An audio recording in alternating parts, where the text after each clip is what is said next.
কলকাতা থেকে শীতের বিদায় কার্যত নিশ্চিত। খুব সকালের দিকে যদিও শীতের আমেজ অনুভূত হচ্ছে, তবে বেলা বাড়লে ধীরে ধীরে শীতের আমেজ কমছে। শুধু কলকাতায় নয়, জেলাতেও ধীরে ধীরে কমছে শীতের দাপট।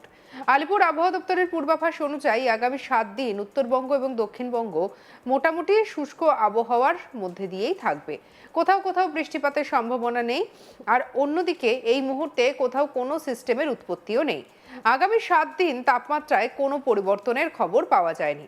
বিহার এবং উত্তরপ্রদেশের দিক থেকে বাতাসের পরিমাণ আসার কারণে তাপমাত্রা এ রাজ্যের একই রকম থাকছে এবং স্বাভাবিকের থেকে নিচে থাকবে।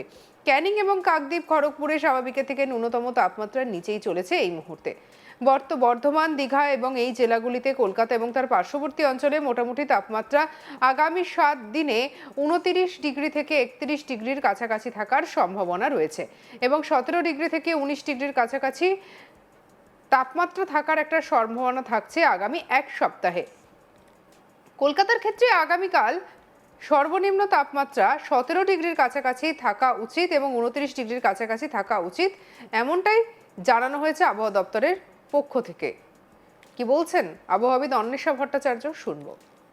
আগামী 7 দিন মোটামুটিভাবে শুকনোই থাকবে উত্তর এবং দক্ষিণবঙ্গ। কোথাও কোনো বৃষ্টির সেরকম কোনো সম্ভাবনা নেই।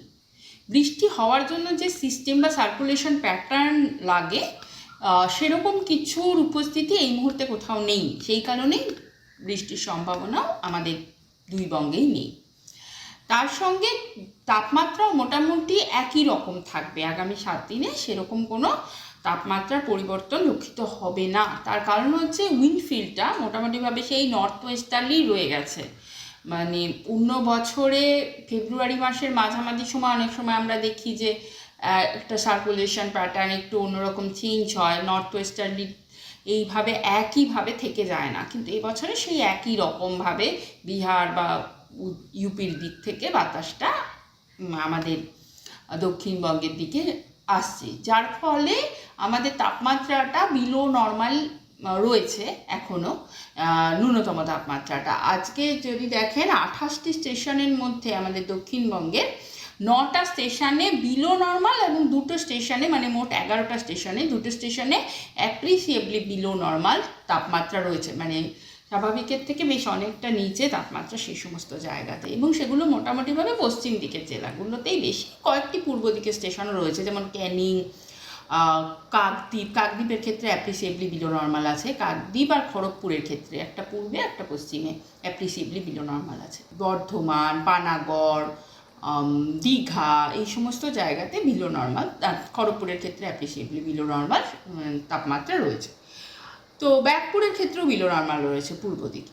তো এই মোটামুটি তাপমাত্রা এরকমই থাকবে। কলকাতা এবং তার পার্শ্ববর্তী অঞ্চলে মোটামুটিভাবে তাপমাত্রা আগামী 7 দিনই 29 থেকে 31-এর মধ্যে সর্বোচ্চ এবং 17 থেকে 19-এর মধ্যে সর্বনিম্ন তাপমাত্রা থাকবে। আগামীকাল সকালে সর্বনিম্ন তাপমাত্রা থাকার সম্ভাবনা 17 ডিগ্রি সেলসিয়াস এবং আজকে সর্বোচ্চ তাপমাত্রা দুপুরের দিকে হওয়ার সম্ভাবনা 29 ডিগ্রি সেলসিয়াস কলকাতার ক্ষেত্রে।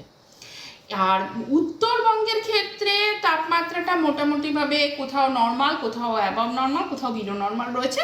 তো মোটামুটি নর্মালই বলা যেতে পারে সবটা মিলিয়ে যদি অ্যাভারেজে দেখেন। তো আগামী 7 দিন সেরকমই থাকার সম্ভাবনা। উত্তরবঙ্গের ক্ষেত্রে হালকা থেকে মাঝারি ফগ হওয়ার সম্ভাবনা আছে আগামী 2 দিন দার্জিলিং, কোচবিহার, জলপাইগুড়ি এবং নর্থ দিনাজপুর জেলাতে। আর মোটামুটিভাবে আর সেরকম কিছু উল্লেখযোগ্য ওয়েদার নেই। উত্তরবঙ্গের ক্ষেত্রে আগামী এক সপ্তাহ স্বাভাবিকের থেকে সামান্য নিচেই তাপমাত্রা থাকার সম্ভাবনা রয়েছে। উত্তরবঙ্গের ক্ষেত্রে সকালের দিকে হালকা কুয়াশা থাকার সম্ভাবনা এবং রবি এবং সোমবার দার্জিলিং, কোচবিহার, জলপাইগুড়ি এবং উত্তর দিনাজপুরে আবহাওয়ার পূর্বাভাস ইতিমধ্যেই দেওয়া হয়েছে। আগামী এক সপ্তাহ উত্তরবঙ্গের ক্ষেত্রে হালকা থেকে মাঝারি এই ধরনের কুয়াশার সম্ভাবনা রয়েছে। কি বলছেন আবহাওয়াবিদ, শুনবো। ভোরবেলার দিকে মানে রাতেই গরম লাগছে বলতে সন্ধ্যের দিকে, যখন ম্যাক্সিমাম তাপমাত্রাটা, যেহেতু মেঘমুক্ত আকাশ রয়েছে, মেঘমুক্ত আকাশ থাকলে তাই হয়, ম্যাক্সিমাম তাপমাত্রাটা বেড়ে যায় আর মিনিমাম তাপমাত্রাটা কমে যায়, যার ফলে আপনি ভোরবেলার দিকে যখন তাপমাত্রা সর্বনিম্ন বা ন্যূনতম মানে পৌঁছয় তার, তখন আপনি দেখছেন যে তাপমাত্রাটা নেমে যাচ্ছে, কমে যাচ্ছে। আর যখন বিকেলের দিকে, দুপুরবেলার দিকে তো সর্বোচ্চ তাপমাত্রাটা ওঠে 2:30 নাগাদ, এবং সেই সর্বোচ্চ তাপমাত্রাটা মোটামুটি মানে কমতে থাকে, কিন্তু কমলেও সর্বোচ্চতে ওঠার জন্য সেটা কমতে তো সময় লাগে, তাই বিকেল এবং সন্ধ্যের দিকে তাপমাত্রাটা স্বাভাবিকের থেকে ওপরে থাকছে বা স্বাভাবিকের কাছাকাছি থাকছে। কিন্তু মানে সেই সময় যা থাকার কথা, তার জন্য সর্বোচ্চ তাপমাত্রাতে মেঘমুক্ত আকাশ থাকার জন্য সর্বোচ্চ তাপমাত্রাতে সেরকম হেরফের থাকছে না। কিন্তু দক্ষিণবঙ্গের ক্ষেত্রে আপনি যদি দেখেন, ন্যূনতম তাপমাত্রাটাই বেশি বিলো নর্মাল বেশিরভাগ জায়গাতেই রয়েছে। তার কারণটাই হচ্ছে ওই মেঘমুক্ত আকাশ। তো এই কারণেই হচ্ছে। কুয়াশার পরিমাণ কি বাড়তে পারে না কমতে পারে? না, কুয়াশার পরিমাণ এখন যেহেতু তাপমাত্রাটা ধীরে ধীরে বাড়ছে, এবার কুয়াশা এখন তো আর কুয়াশা সেরকম কোথাও নেই। আজকে তো কোথাওই কুয়াশা পরিলক্ষিত হয়নি দক্ষিণবঙ্গে। উত্তরবঙ্গের ক্ষেত্রে শুধুমাত্র দার্জিলিংয়ে হয়েছে। তো কুয়াশা আস্তে আস্তে, সেজন্য আমরা হালকা থেকে মাঝারি কুয়াশার সম্ভাবনা আর কোথাও দিচ্ছি না, খালি উত্তরবঙ্গেরই কয়েকটি জেলাতে হালকা থেকে মাঝারি কুয়াশার সম্ভাবনা দিচ্ছি আপাতত। আর ঘন কুয়াশার সম্ভাবনা এখন কোথাওই দেওয়া নেই। শনিবার পর্যন্ত দেওয়া আইএমডির দেওয়া তথ্য বলছে, পূর্ব নিরক্ষীয় ভারত মহাসাগর এবং সংলগ্ন দক্ষিণ পূর্ব বঙ্গোপসাগরের উপরে শুক্রবার থেকেই উচ্চ বায়ু ঘূর্ণাবর্ত সমুদ্রপৃষ্ঠ থেকে 5.8 কিলোমিটার পর্যন্ত বিস্তৃত ছিল। 14 ফেব্রুয়ারি সকাল 8:30 পর্যন্ত ঘূর্ণাবর্তটি একই অবস্থান ধরে রেখেছিল। আলিপুর আবহাওয়া দপ্তরের তরফে বিকালবেলা জানানো হয়েছে সেই বিষয়টিও। কি বলছেন আবহাওয়াবিদ, শুনবো। আগামী 7 দিন মোটামুটিভাবে শুকনোই থাকবে উত্তর এবং দক্ষিণবঙ্গ। কোথাও কোনো বৃষ্টির সেরকম কোনো সম্ভাবনা নেই। বৃষ্টি হওয়ার জন্য যে সিস্টেম বা সার্কুলেশন প্যাটার্ন লাগে, সেরকম কিছুর উপস্থিতি এই মুহূর্তে কোথাও নেই। সেই কারণেই বৃষ্টির সম্ভাবনাও আমাদের দুই বঙ্গেই নেই। তার সঙ্গে তাপমাত্রাও মোটামুটি একই রকম থাকবে আগামী 7 দিনে। সেরকম কোনো তাপমাত্রার পরিবর্তন লক্ষিত হবে না। তার কারণ হচ্ছে উইন্ডফিল্ডটা মোটামুটিভাবে সেই নর্থ ওয়েস্টার্লি রয়ে গেছে।